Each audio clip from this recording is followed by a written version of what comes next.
Lucy kini amenyokuo omo nsem ye so enura sabre ya bro ne beka se 24 hours mu anie ana sasem chenchenche we ebeto dwa aba be yetwa pia sese no dwe nyina no ya wini se ya adwadwe ne titiri pa no ene endi samnyokofo no emane bi omu ewomu a ene Haruna Idrisu onuma yi na firi wo ama Kesala to force wono na aba be dia de ena fa James Kuluche Afazi wono so mayi no ama ama Kofibu a wono so abedi na de se o mama ye minority de fense bia leader e wo honom ne ade a na adwuma ne de wono mu bo ema Muntaka nso ene mpretwa hene o mayi na furo se bia akopene fense kwa me ye Abuja wono so mra mbetwa mpre ne kakra enfoma ndi samnyoko no e wo Ghana mrahye bedwafie na semwe baaye no ene nduru a ye hyase e wo bia from se ye tamale esirem ene ne mpatamu behwe ekitafo ni bi ni titiri pa no ene ba bi Haruna Idrisu wono akonya no kita ne se MP wo mo de nkan ko party office ho e ma ba behwe Facebook page no so pa na amanfo ni abiri o wo mo kwa no mo fa sie do nkatia ni poster no ode ye campaign no wo ma titim se ya eno mo fa fifi kwate wono so ne de no o ma titim amomani abere mo ka kansem bebre se ni about 2024 krampo no enya do mbetimi ato na ne duan o ma san ka mo biem ne afi se bia campaign fo se koba se bia ekuro ewu anata se dwa nyina ana atimi atwe ne mom se ekuro ni nyanwi ne campaign se dwa no atimi akwa twetwe dabida o mo se o mo nte senti ne duan ekuo bia won ene eye coalition of NDC youth ni bia wa ye fan se tamale no wo mo so aka mo ho emo mani abri bubom no mo susu se we na kwaye de fan se nyimu anase tribalism ene nipa mienu fifi kwate ne esedu nkatia mienu pe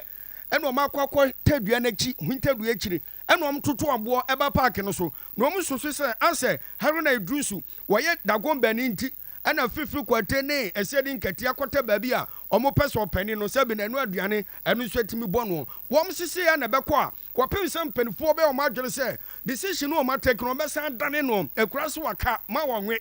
ene ani monim ye na so di nkatia nsan kofa Haruna Idrisu nkotena konya no so anya sa paade a so mo be konkoden aya campaign ama 2024 NDC pa benya konya ne de ankoma ya do ya si nwi kwoma ya kokwen wo mo nya ne ne wo chena kan mo ma yenti wo mo di brisam no kakra danu yenti asende yenti achire chira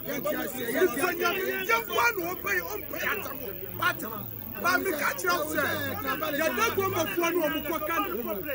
ya dago mbafuo no omko kan ya dago mbafuo no omko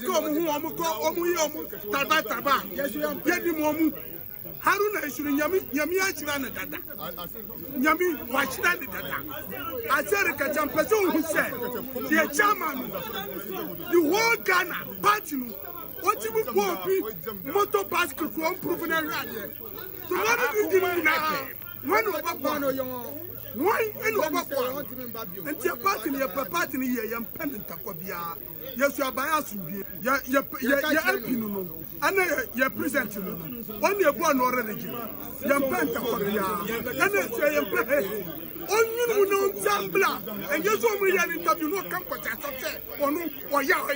wojimi yakunu Haruna Idrisu man sisama aduna emu aye wo party no